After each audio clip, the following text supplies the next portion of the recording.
Hello, hello, Sagittarius Collective. Ako po si James from James Tarot PH. Ito po ang inyong weekly reading for February 1 hanggang 8.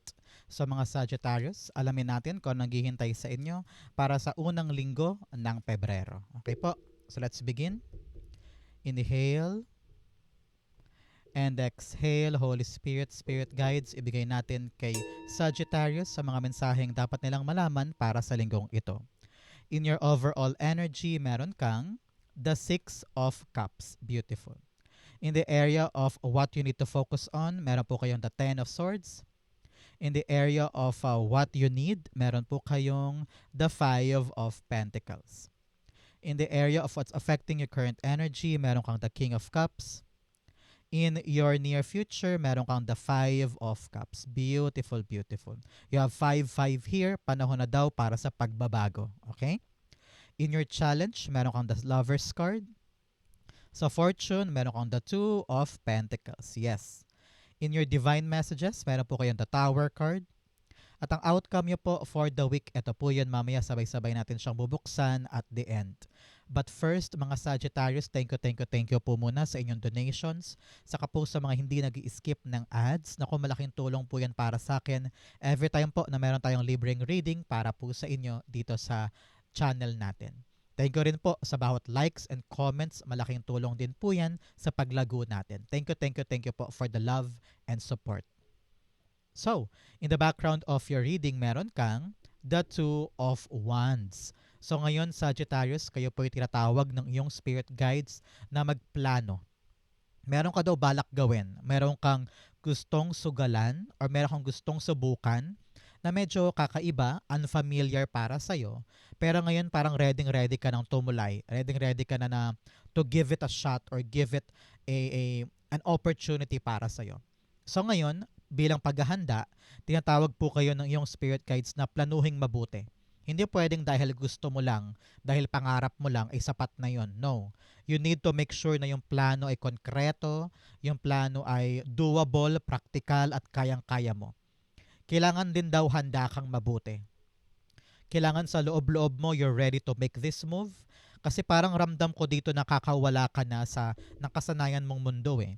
So nakasanayan mong lugar or experience or lifestyle. And now, ready ka rin tumulay sa bago. At yung bagong yan, nag-require sa'yo ng malaking tapang, malaking effort, trabaho, pagod, puyat, no? Real talk yan, real talk. Kaya ngayon pa lang dapat pinaplano na natin. Okay? Buong-buo ang plano. Crystal clear, ika nga. Pero sabi rin dito, huwag ka naman mag-alala, may taong tutulong sa'yo para asikasuhin yan. So you're not alone in this battle. You're not alone in this journey. May darating na tulong para sa'yo. Okay? So, partnerin natin to ng card of the week. Meron kang nurture. Nurture others and also yourself. Kung ano yung mga bagay na dapat mong alagaan, mga dapat mong pagyamanin, dapat daw nakatutok ka doon. Kung paano mo daw inaalagaan yung iba, dapat alagaan mo rin daw ang iyong sarili. Okay? Dahil it will go hand in hand. Pag okay ka, okay lahat. Okay? In your core energy, meron kang the Six of Cups. Si Six of Cups, sinasabi dito ng yung spirit guides Sagittarius na malaking signal to ha, malaking sign to na matatapos ka na sa isang malaking problemang pinagdaanan mo. Okay? Baka ngayon dumadaan ka pa rin sa problemang yan. Ito ang sign mo. I-claim mo to. You will get out of a tough situation this time. Kumbaga, ito yung regalo sa iyo ng yung spirit guides, no? Ng universe na may kaginhawaan or may pagtatapos ang isang mahirap na sitwasyon. Kaya palakpakan tayo. There is something good po para sa inyo.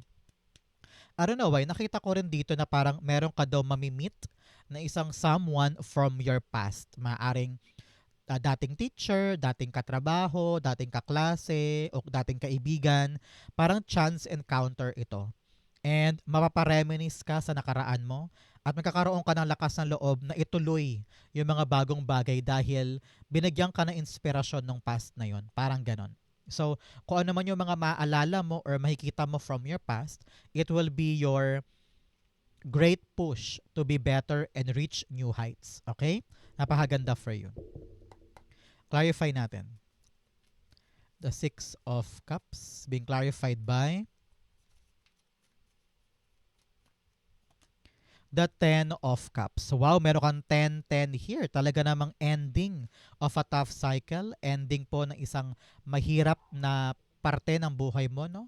Sa iba po sa inyo, nakita ko dito completion. Kung meron ka mang kinukompleto ng mga papeles, dokumento, training o seminar, it will be completed this time. Congrats po. So, the Ten of Cups clarifying our Six of Cups, ang nakita ko dito, reconciliation, no? Parang meron kang pagbabate sa isang nakatampuhan, nakaaway, o nakasamaang loob na kapatid, kaibigan, o family member, and ibabaon nyo na lang sa limot yung nangyari kasi papahalagahan nyo yung inyong relasyon more than the conflict. So congrats po for the reconciliation and harmonious relationship with the people around you.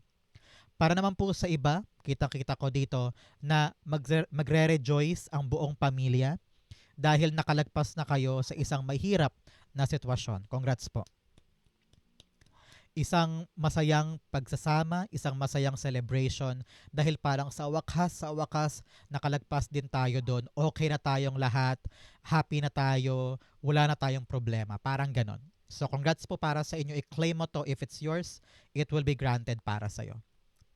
So tanungin kita ngayon, Sagittarius, ano tong wini-wish mo na makuha for the family na gusto mong i-celebrate?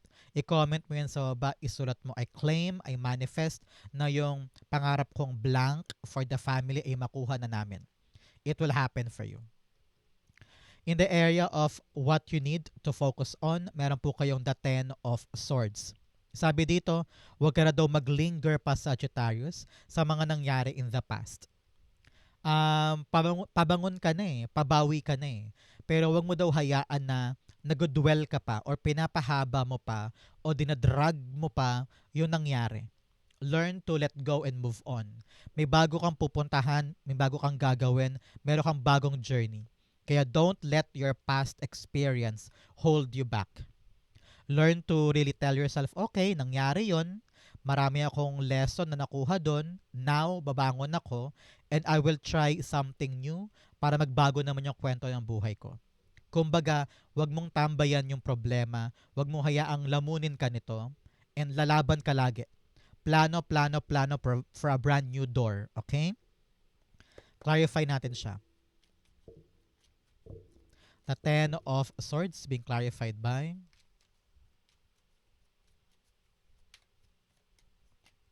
the Four of Wands. Yes, ngayon, you want to bring or you want to create something kasi pampamilya yung outcome, pampamilya yung resulta. Halimbawa, balak mo na ngayon na sisipagan mo na kasi gusto mo makatulong sa family bills or makatulong sa obligasyon para sa anak, para mapaayos yung bahay o kaya para makabayad sa mga utang. Hindi mo na hahayaang malugbog ka dito because marami ka pang goal na kailangan tapusin or kailangang abutin. Nakita ko dito, sabi ng yung spirit guides na magalak ka daw kasi ito na yung moment mo ng pagbawi. Ito na yung moment mo ng pag-angat. And I'm seeing you celebrating that news sa pamilya mo. Ay, hindi ka rin makapaniwala na meron pa palang pagbabago, meron pa palang naghihintay sa'yo na something else after mong madapa or malugmok. But most definitely, napakalinaw nito, you will celebrate something new na magpapabangon sa'yo. Congrats po. So, Sagittarius, saan po kayo nanonood ng ating reading for today? Comment down below. Nasa kotse ka ba? Sa bahay? Saang bansa? Gusto ko pong malaman kung saan nakakarating ang ating mga readings para sa inyo. In the area of what you need, meron po kayong the Five of Cups. Meron kang 5-5 here telling you kailangan talaga natin ngayon ng mga pagbabago. Pagbabago sa trabaho, sa paghawak sa pera, sa communication with special someone, sa mga pangarap natin. Things should change para magkaroon ng growth at mag-evolve ka na. Okay? Sinasabi rin dito with the 5 Pentacles, gamitin mo yung strength mo kaysa sa iyong weaknesses. Kasi kung lagi mo daw ginagamit ang weaknesses mo, talagang wala kang maaabot. Example, pangarap mong makapasok sa call center na yon, pero lagi mo iniisip, ay naku, barok ako mag-English, baka baka hindi ako matanggap. So talagang hindi ka matatanggap kasi iniisip mo na talo ka kaagad. Pero kung iisipin mo na, ay kaya ko yun. Magaling ako mag-sales talk, magaling ako mambola ng HR. Kayang-kaya ko yan. Husayan ko lang. Kahit barok ang English ko, dadandahanin ko na lang. So, kung gagamitin mo yung strength mo in your advantage, you will win out of this struggle. Okay? Ganon din halimbawa, um, introvert ka, example. Example lang yun ang iniisip mong weaknesses. Pero actually, hindi yan weaknesses eh. Pero halimbawa ikaw, yun ang pananaw mo na hirap kang makitungo sa ibang tao, ayaw mo ng ibang tao sa paligid mo, kaya sa bahay ka lang, halimbawa. So gamitin mo yung lakas mo. Ay, IT ako ha. Magaling ako sa computer. Maghanap nga ako ng work from home na IT related. So use your strength para magkaroon ka ng lakas at makawala ka sa struggles. Okay? Parang ganon. Use your power para makabangon ka at makabawi ka. Clarify natin siya. The Five of Pentacles being clarified by... madami. I cannot take you down here. Medyo maligalig ang cards mo today, Sagittarius. You have the Eight of Cups. Yes, para makabitaw ka na sa bigat na yan at mahanap po talaga yung para sa'yo, ikaw ang gagawa ng kilos. And this kilos is something na unfamiliar sa'yo. So kung talagang sinasabi dito na yung spirit guides na panahon na para sumugal ka sa buhay, you need to do something na uncomfortable pero alam mong kinakailangan para makabangon na. Hindi pwedeng kontento ka sa comfort zone mo kasi walang mangyayari. Kaya ngayon, you need to walk away from something that is struggling ka na and find your happiness. Mahaganap lang daw yun kung lalaksan mo ang loob mo. Okay? In the area of what's affecting your current energy, meron kang King of Cups. Sabi dito, payapa na ang buhay mo, ayaw mo nang sirain, kaya ready ka na to reconcile with a certain family member or kaibigan o co-worker. Sabi mo, okay na ako, payapa na ang puso ko, balanse na ako, ayaw ko nang sirain yung buhay ko nang dahil lang sa mga away-away na yan. Ready ka na plantsahin, makipagbate, makipag-ayos para smooth sailing ang ugnayan with everybody. Parang nagiging emotionally matured ka na, ready ka na magpakumbaba, and you're gonna be the bigger person this time para maayos lahat ng gusot, which is good for you. I'm saluting you for that move kasi napaka matured mo this time. Congrats. Pero po para po sa iba dyan, sabi po ng yung spirit guides na kahit gaano man daw kagulo ang paligid, panatilihin mong balanse para makuha mo yung regalo sa'yo ni universe this time. Para makalagpas ka na sa obstacle na yan at problema na yan. Wag mong hahaluan ng emosyon ang ginagawa mo para hindi ka mahirapan. Okay? Wag mong hahaluan ng takot, ng galit, ng pagkairita para makita mo yung value ng binibigay sa'yo ngayon ng universe. So that you will get the outcome na pampamilya ang resulta. Okay? Pag daw kasi dinaan mo sa taranta, sa init, sa galit, baka mapurnada tong bigay sa'yo ng universe eh. So, papunta ka na dun eh, sa katapusan ng problema at katiwasayan ng buhay. So happy na kayo. Mangyayari lang yan kung kalmado ka. Kaya ngayon, Sagittarius, ipangako mo sa sarili mo this week, kalmado lang ako, relax lang ako, hindi ako papatol, hindi ako manggagatong, hindi ako magsasalita na hindi ko pinag-iisipang mabuti. Kapag kalmado ka, makukuha mo yung outcome at triumph over obstacles. Okay? King of Cups being clarified by the Page of Cups. Yes, now, enjoy your life. Maging bata ka ulit. Be playful, be adventurous. Learn to be bata ulit, yung parang excited ka to try new things, excited ka for mga mabababaw na bagay, maaring gusto mong maglaro ngayon sa labas, or mamasyal, or mag-computer games with your kids, anything that will bring out the playfulness in you. Gawin mo daw yan this time para manatili kang kalmado. Kasi kung lahat ng bagay dinidibdib mo at sineseryoso mo, talaga namang sasabog ka dyan. So, be playful this time. Okay? In the area of your near future, eto ka with the Five of Cups. Kitang-kita ko dito na ready ka na talagang bitawan yung past. Parang nagkaroon ka na ng pagtanggap, nagkaroon ka na ng acceptance na what was lost is something that is not for you anymore, at tanggap na tanggap mo na yung bagong buhay mo. Ready ka to step forward to a brand new adventure, a brand new life, at yun ang gusto mong pahalagahan. Sabi mo, parang kung ano man tong bagong yayakapin mo, iingatan mo. Papahalagahan, you will do your best, you will make sure na okay yung bago mong yayakapin para hindi maulit yung dati. Kumbaga sobrang nadala ka na, natuto ka na, and you want to do the right thing. So now, I'm very very happy for you kasi niyayakap mo yung mga bagong pagkakataon at hindi mo sinasayang. Susi yan for success. Susi yan for more blessing. No? So now, habang nag-uusap tayo bago ka makarating sa near future na ito, kung ano man yung mga bagay in the past na nasayang, na-reject, na-disappoint ka, o nawala sa kamay mo, no? Let that go. Isipin mo na lang na, God wants me to have something more or something better. Kaya siguro tinanggal niya sa akin yon kasi hindi yun para sa akin. Now, pinoprotektahan ka niya at binibigay sa iyo yung karapat-dapat na para sa iyo. Okay? Five of Cups. The Five of Swords. Kinompleto mo na 555, hindi tuna, hindi sardinas, kundi magandang bukas. Okay?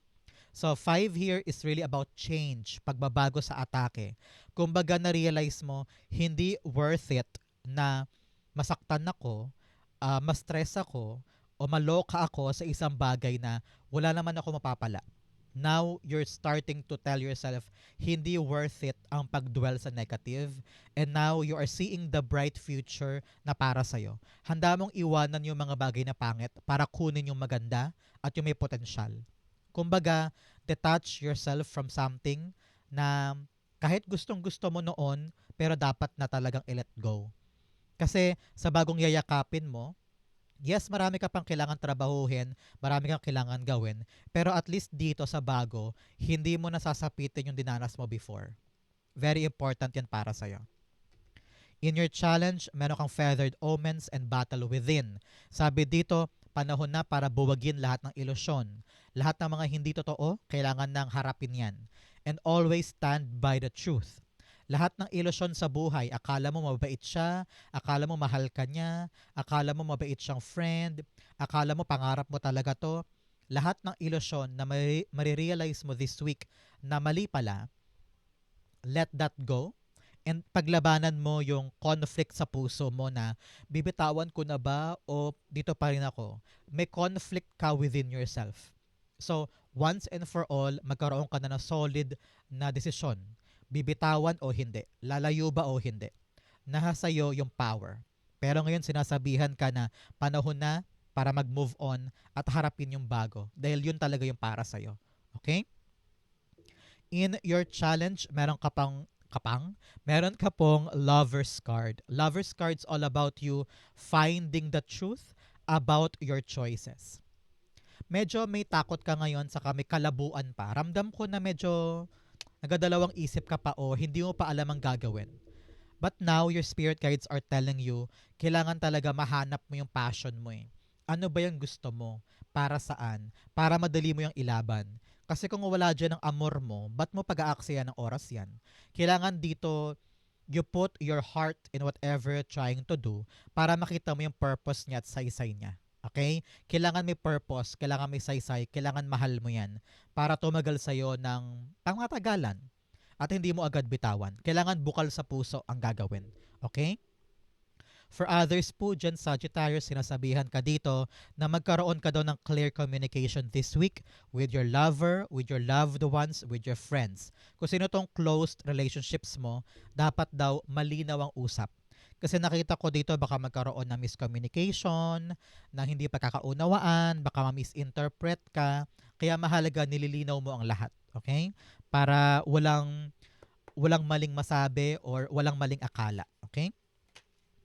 The Lover's card. Ayun, tumilapon. Siya ang nag-iisang naka-flip. Kunin natin. You have the Ten of Swords. Yes, sabi dito ng iyong spirit guides, para hindi mo sapitin ulit yung nangyari before na pagkalugmok, pagkabagsak, or pagkalubog sa kumunoy, kailangan daw linawin mo sa iyo ngayon kung ano yung mga choices mo na handa mong panindigan. Okay? Example, sa isang trabaho before ay nasangkot ka halimbawa sa isang chismisan, nadamay ka na layoff ka. Talagang dinibdib mo yun. Sabi mo, bakit ako nadamay dun? Hindi naman ako parte nun. So now, kapag meron kang bagong pipiliin na choice o career, meron kang bagong papasukan, alam mo na kung anong mga dapat iwasan para hindi to ulit mangyari. Okay? Parang ganon. So your intentions should be clear, your purpose should be clear para ito'y mapangalagaan mo ng maayos. Okay?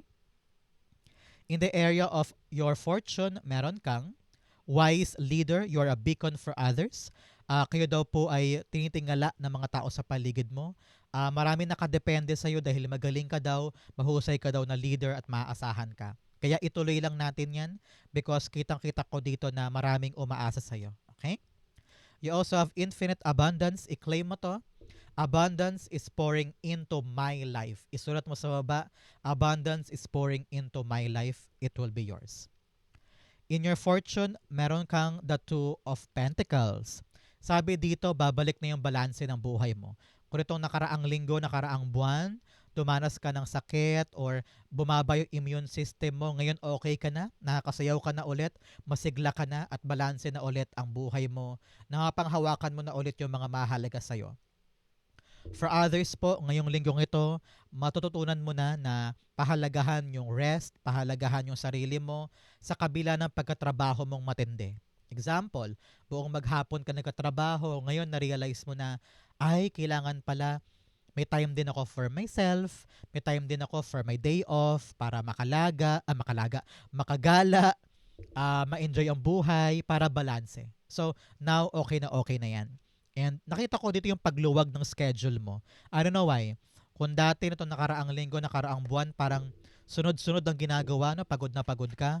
Ngayon, kitang-kita ko dito na relax ka, okay ka, maganda ang disposition mo, maganda ang ginagalawan mo. At saka nakita ko dito na lahat ng pinapanghawakan mong bagay or tao, kayang-kaya mong pag-focusan siya ng maayos. So, congrats po. The Two of Pentacles being clarified by the Four of Swords. Yes, talagang payapa. Very, very relaxed ka ngayon. Pati yung mga bagay na dati nakakapang-init ng ulo mo, ngayon parang ayaw mo na i-big deal, hayaan mo na yan. Huwag nating i-big deal, huwag nating masyadong isipin. You're in your element of relaxation. And you don't want your peace to be bothered. Parang ganon. So ngayon, parang you just want more rest. Marami kang oras para matulog, para magpahinga. And then kinabukasan, ready ka rin to take action para magtrabaho. Ngayon, nagigets mo na yung equal give and take pagdating sa mga kinakailangan. Hindi mo kailangan mag 200% lagi eh. Okay lang kahit 50% sa trabaho, no? Para may time ka pa para mag-recharge at mag-replenish ng energy. Okay? Good for you and congrats po. In your divine messages, meron kang a win-win outcome is forecast. Wow, panalo ka daw dito. Syempre, pagkatapos mo lumagpas sa isang problema, heto kayo, happy with the family. Panalo ka dyan. Congrats po. You have prosperity lies ahead. Wow! Meron ka daw pong kasaganahan na makukuha this time. I-claim mo to. This will be yours. In your divine messages, meron kang the Tower card. Sabi dito ng yung spirit guides, Sagittarius, huwag mo daw katakutan ang mga pagbabago. Maaring kaya to nagbabago ngayon kasi merong hinahanda sa iyo si God na mas magandang bagay na dapat mong yakapin. Kaya kung may mga nagbago sa relasyon, sa trabaho, sa isang ginagawa mo, okay lang yun. Tanggapin mo. Baka destined talagang magbago yan. And then hintayin natin kung ano yung ibibigay sa atin ni God na bagong bagay na magpapabigay ningning sa buhay mo this time. Kaya don't be afraid of changes. Don't be afraid of what's coming up. Meron kang 555 here talaga eh. So may mga pagbabagong dapat asahan talaga. And this is for the better ha. Hindi to para sa pangit, kundi para sa ikagaganda ng buhay mo. Kaya kapit ka lang dyan, enjoy your life, maging bata ka ulit, maging kalmado ka lang. Things are okay for you. Meron kang Four of Swords in your fortune. So talagang panatag ka, makakahinga ka na maluwag at balanse ulit ang buhay. Okay? Congrats po. Tower cards being clarified by You have the Three of Wands. Wow. Sabi dito, may darating na magpapabago ng buhay mo. So matagal mo rin tong hinintay. Maaring lotto jackpot win, o kaya yung pwesto sa palengke na gusto mong pilahan, o kaya trabaho to abroad na matagal mo nang hinihintay.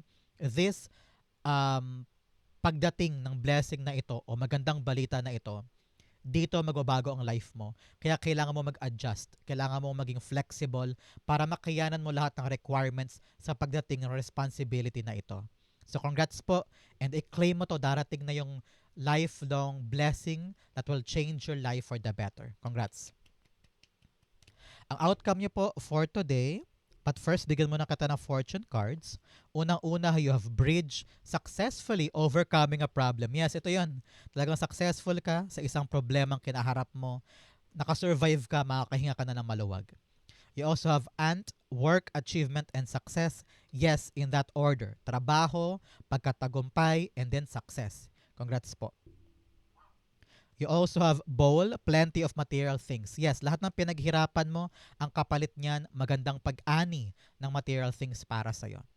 You also have marriage. Wow. Meron daw pong usaping marriage dito, usaping relasyon sa inyong pamilya.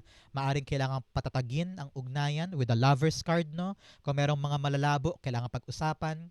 O kaya baka marriage to of two business ideas or new ideas, no? Kailangan daw ay magkaroon ng union, cooperation, collaboration para magkaroon ng magandang outcome ang ugnayan na yan. Okay? Ang outcome nyo po, Sagittarius, for February 1 to 8, meron po kayong the Three of Wands. Beautiful. Meron kang dalawang 3 here. Meron po kayong namayapang kamag-anak na ginagabayan ka ngayon. Pinoprotektahan ka din niya. Bawat dasal mo, pinapakinggan niya. Tinataas niya sa langit. So, mamaya after watching this video, Sagittarius, ipag-pray mo yung kamag-anak mo na yan. At magpasalamat ka sa prayer o kaya pagtirik ng kandila. No? Malaking tulong yan for them. So, the Three of Wands, talaga namang may darating na bagong blessing. Ready ka na for expansion, ready ka na to grow. Itong planong to na iniisip mo, ayun, Two of Wands to Three of Wands, talagang a-actionan mo ang plano na yan. So, congrats po sa mga biyahe, congrats po sa mga sisimulan, at saka sa pagdating ng magandang balita. Magiging sobrang busy ka in the coming weeks. Okay? Clarify natin. The Three of Wands being clarified by the Justice card. Yes. Darating sa iyo ang hustisya this time. Kung ikaw ay inapi or sinaktan or nilay off noon, parang feeling mo sobrang unfair ng mga nangyari noon, I want justice. Yes, darating sa iyo ang hustisya ngayon. Ibibigay sa iyo ni God yung dapat na para sa iyo at yung blessing na long overdue na pinagkait sa iyo before. Now, merong bagong blessing na ugat ng mga good karma na na-harvest mo. So ngayon, anong dapat gawin ni Sagittarius? You need to plan ahead. Kung ano tong bagong darating, aralin mo. Bawat step, dapat iniisip mo kung tama ba or mali. Kaya dapat armasan mo ang sarili mo ng good information. Halimbawa, may dumating na bagong trabaho, dapat pag-aralan para bawat aspeto kabisado mo at alam mo para hindi ito mawaglit sa'yo at tumagal for a long time. We need to research, we need to study para mapanghawakan natin to ng mabuti. Okay? So don't waste your time. This is your chance. Okay? Sagittarius, ito po ang inyong February 1 to 8. Sana po ay nakaresonate ka. Comment down below. Babasahin ko po yan. Thank you, Holy Spirit, Spirit Guides, for the clarity and messages na dapat malaman ng mga mahal ko Sagittarius for the week. Thank you po for watching hanggang dulo, Sagittarius. I love you. This has been James for James Tarot PH. God bless everybody.